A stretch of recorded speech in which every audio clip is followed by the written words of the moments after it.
Outlaw Sports is brought to you by Molson Canadian, made from Canada, and Rocky Mountain Barbecue, Alberta barbecue cuisine at its best.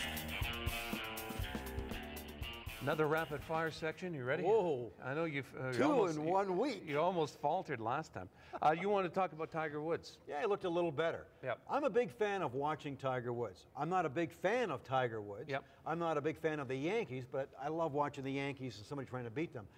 Tiger Woods looked a lot more respectable in the President's Cup in Sydney, Australia, in Melbourne, Australia, and I think his match in the last day won it. His round won it. So is Tiger back? I thought he putted as well as I've seen him putt in years. We were always waiting for him to falter in the last couple of years. I think Tiger might be back. Cool. Let's talk about some of the surprises in the NHL, Grant. One comes to mind at the time of this recording, the Minnesota Wild, yes, who have won 9 of 10. And number one in the West. Backstrom and Harding splitting the goaltending duties, and where they're really excelling is their penalty killing. And I had written down here 39 of 43. So Mike Yeo has these guys believing, even though they play boring hockey, Grant, they're playing winning hockey. Yeah, I don't know if they're as boring as they once were. To me, a lot of NHL teams play boring hockey. A lot do, right? I mean, that's how you have to win. It's overcoached, in my opinion. Aren't they number one? They're number one in goals against and penalty killing, so that's how you win in great goaltending. So, yeah, that's my biggest surprise. When I check the standings, I'm always waiting for those teams to falter, or, you know, Vancouver to move up and teams to move down, like Edmonton's moving down. But Minnesota's staying solid. Big surprise. And it helps when they get all those free points from playing the Flames. Yeah, I know. It's automatic. It didn't used to be like that. No. Flames would always beat them, but in the last year or two, they can beat the Flames all the time.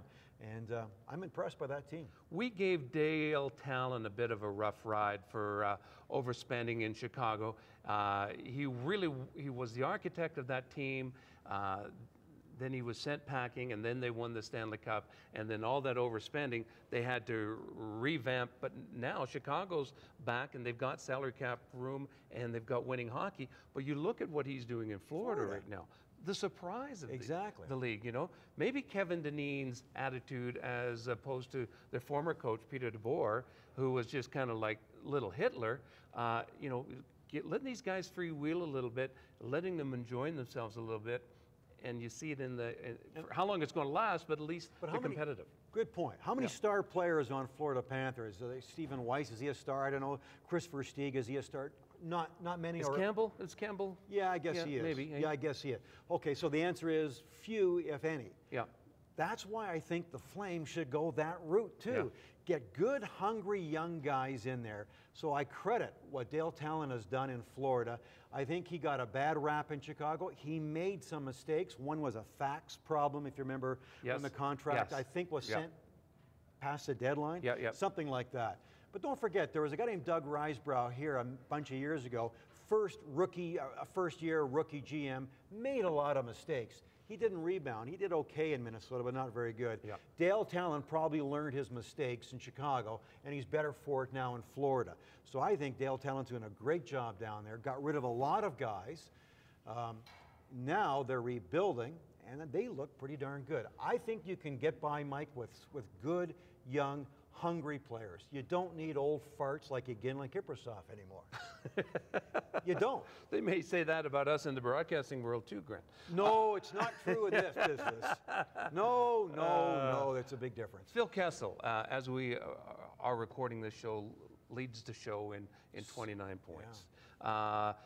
Very streaky guy. With him goes the Toronto Maple Leafs, which have had some streaks going too. And he scores some exciting goals too, doesn't he? Yeah. I like the way he plays. But I think you're right. If the Leafs are going to falter, it's because Kessel, he's being checked or can't score goals. But I still am amazed, though, 6 weeks in, he hasn't fallen down too much. The Leafs have hit a bit of a rocky road. But Kessel still seems to compete and get the goals. Let the guy do what he does. He's not a leader. He's a shy guy. He really doesn't like the limelight. Just let him score. And what he does. And I think this is your MO a lot, and I think you just mentioned that with Florida, and I have to agree with you too. You have to let players just play the game. Exactly. And you have to let certain kinds of, I know you've often said that, you have to let certain kinds of players just do what they do well, right? Yep. You can't. And I think, going back to the Flames a lot, that's what hampers Jerome McGinley, hampers a lot of creative players, I think, on this team, is that overcoached. I asked Rene Bourque that question this past week, and he didn't really want to answer it, and I understand that, but I still want to get a reaction. I said, do you think sometimes the game becomes boring for you, your teammates, because it's just overcoached? It's, hammering this, get to your points, play the game, keep it simple. That sounds boring. Would you want to be on a TV show that just said, Mike, just keep it simple, just do this?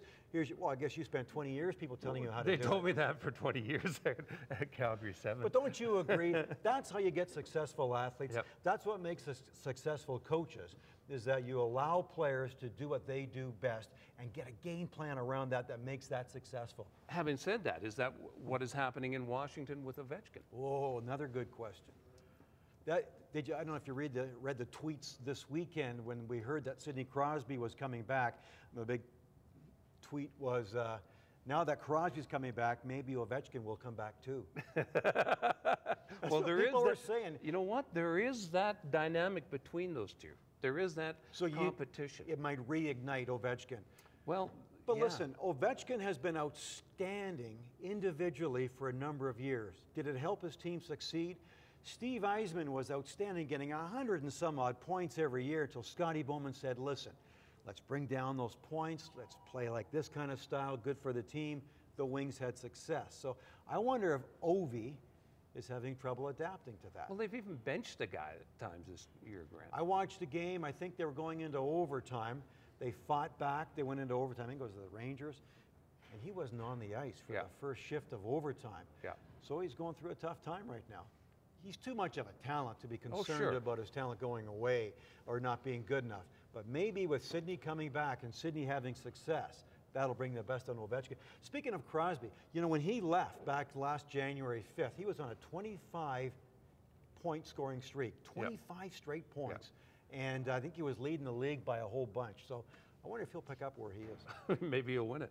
One thing about Ovechkin, too, that I've noticed, and it's like anything else, Grant, it's kind of like football, for example, when you have an offense that kind of catches everyone by surprise, or a defense that's new and throws all these different wrinkles, sooner or later, people get to know how to play against those systems, and they get to know how to play against certain athletes. With Ovechkin, it seems like every time he's got the puck or is in the corner, someone's nailing the guy. Someone's hitting him hard. So maybe that's catching up to the guy. Maybe he's getting a little more opposition to his freestyling than he's used to. Yeah, but then okay, maybe that's true, but that's happened before in hockey.